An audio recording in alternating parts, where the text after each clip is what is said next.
Today, nearly 1 in 5 NHS staff are of non-British nationality.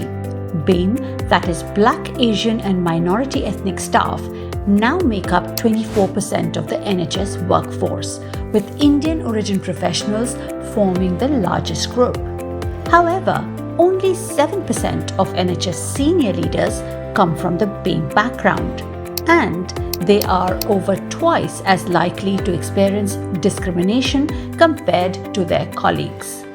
In episode 4 of Health Crosstalks, we speak to Dr. Ramesh Mehta, founder of BAPIO and a leading voice fighting for the rights of BAME health professionals for over 25 years.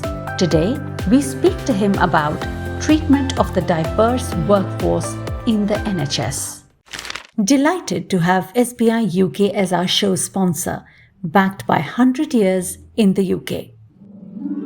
A lot of banks will let you open bank accounts, put some cash away into a fixed deposit account, or open an ISA online with a few clicks. But very few have branches that you can walk into and talk to someone without an appointment. Fewer still are banks which provide seamless money transfers to India, that too at competitive rates. And hardly any which enable you to view your account in India online in real time. And you can count on your fingers the banks that actually have a locker service to keep your valuables safe in. But there are only some banks which have been serving you for more than 100 years in the UK to do all this. And provide loans for investing in buy-to-let and commercial real estate. That bank is SBI UK. A Fortune 500 financial institution offering technology-driven banking solutions with a human touch. SBI UK, the bank with a global reach. We begin by asking Dr. Mehta, is the NHS now a better place for its diverse workforce? To some extent, it is better than what it used to be. Lavina, as you know, we have been fighting for discriminatory practices in the NHS for long time. Things are improving slowly but steadily. NHS establishment has for a long time accepted and realized that there is an issue of racism and discrimination against ethnic minority doctors. Unfortunately, this acceptance from the establishment isn't helping what actually happens at the ground level. At the ground level, there is still a very significant issue of inclusion, there is an issue of discrimination, there is an issue of racism as well. These are all there. Now, the green shoots come from the NHS England, long 10-year the 10-year project that they have developed, where it says that the discrimination is not acceptable. Racism is not acceptable in the NHS. But I don't think that's good enough. The problem needs to come from the bottom, the actual practical level, where people need to understand the cultural differences. There has to be respect and dignity for everybody. There has to be kindness, politeness for everybody. And for this cultural change to happen, it is taking long time, which is not acceptable. What is it that needs to happen that's not happening, and what is the solution to make this work? So, what I'm saying is nothing new, but it is not happening. We have known that there are white pigs in the establishment. So if we take the example of a hospital trust, all the top management structure is all white. Now, while we have so much of staff which is not original white British, why they can't be promoted to higher level? So one thing, the white pigs needs to go. There should be equality in the management system at the top level, which can then gradually come down at lower. So, well, the second thing is, and I think this is very important, that we train the management, the higher management, into the cultural issues. So people here come from different cultures. Of course, a lot of people come from Indian subcontinent, but we also have people coming from Caribbean, from Africa, from Eastern Europe, from South America, and so on. All different culture. And I think it's a big asset to the National Health Service that we have so many people from different nationalities contributing to the quality patient care. Now, the bottom line for us is what is best for the patient. We can't give the best for the patient if the staff is not happy. Happy staff, happy patient. But to do that, lot more work needs to be done from everybody. Understanding different cultures. And as BAPIO, we would be more than happy to provide resources for different trusts in educating them into the cultural issues. What we are talking about is to reduce or remove the discriminatory practices in the NHS. The management, current management, have to understand the cultural differences. Yes. They need to be trained, they need to be educated, and they need to ensure that they respect the different cultures. You have fought the GMC and you're friends with the GMC. Do you think that they have been more adaptive and have and hear the problems of BAME health professionals more now, or there has not been much progress? No, there has been definite progress. GMC, yes, we have challenged GMC several times, not only court, but also in different meetings. However, they are also friends because GMC does understand that what we are trying to do is for the benefit of the patients.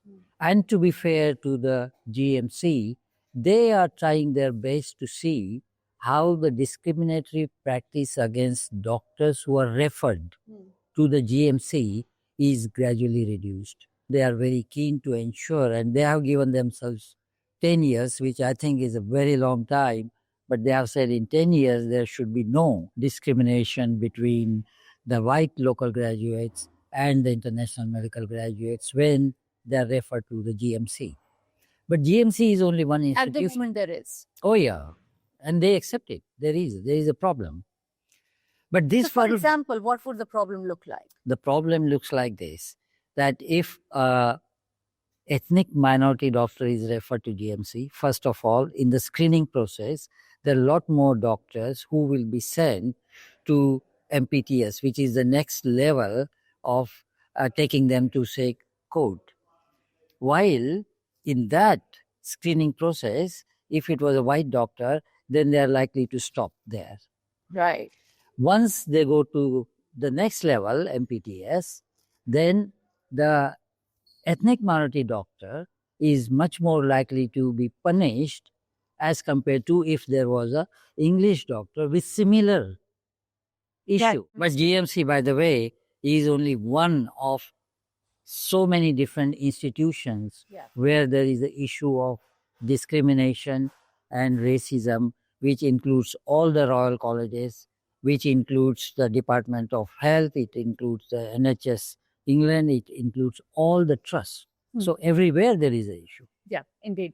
Now, if the Prime Minister is in front of you, what are the 3 things that you'd ask him to make the lives of doctors coming from outside of UK better, and for the NHS to be a more inclusive, genuinely inclusive place? I have to say that unfortunately, Prime Minister is a politician or whoever, and they will say yes to everything I say, but I would be surprised if this happens. How the government can initiate the cultural change amongst the top management structure in the National Health Service. When I say top management, it's not just the NHS at highest level, but it also trust levels. Second thing is spreading the message of dignity at work is very, very important.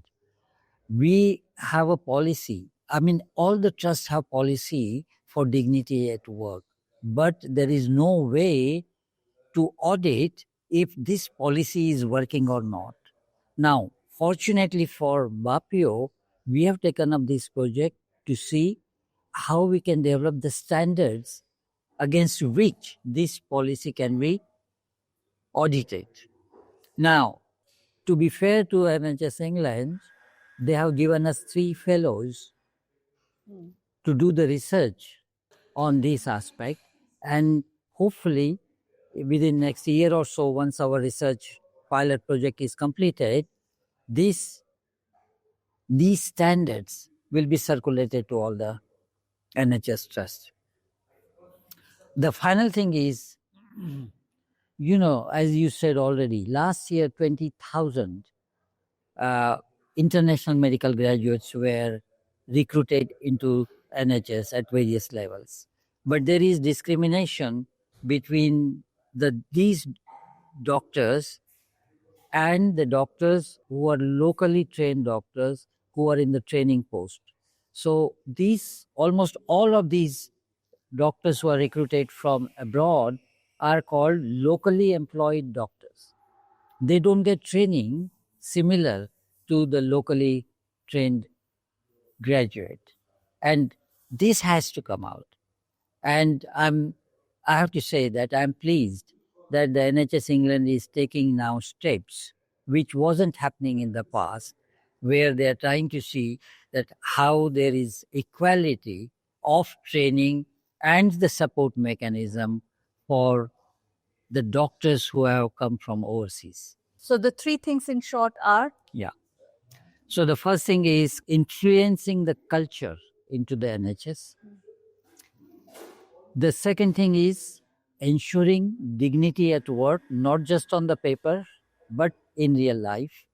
And third, the internationally recruited doctors get equal support in training and all other aspects like the local graduates. Thank you very much, Dr. Mehta. Having diverse population be at the top is one of the solutions that will make diversity and inclusion a real thing in the NHS at a time when it has the most diverse healthcare professional workforce. On that note, I'll sign off from Health Crosstalks to meet you again very soon with a new topic. Thank you, take care, and God bless. A special thanks to BAPIO and BTA for making these vital conversations on Health Crosstalks possible. First and foremost, BAPIO, British Association of Physicians of Indian origin, one of the UK's largest multi-professional organizations championing multi-ethnic healthcare workers since 1996. Committed to excellence in healthcare, leadership and equality.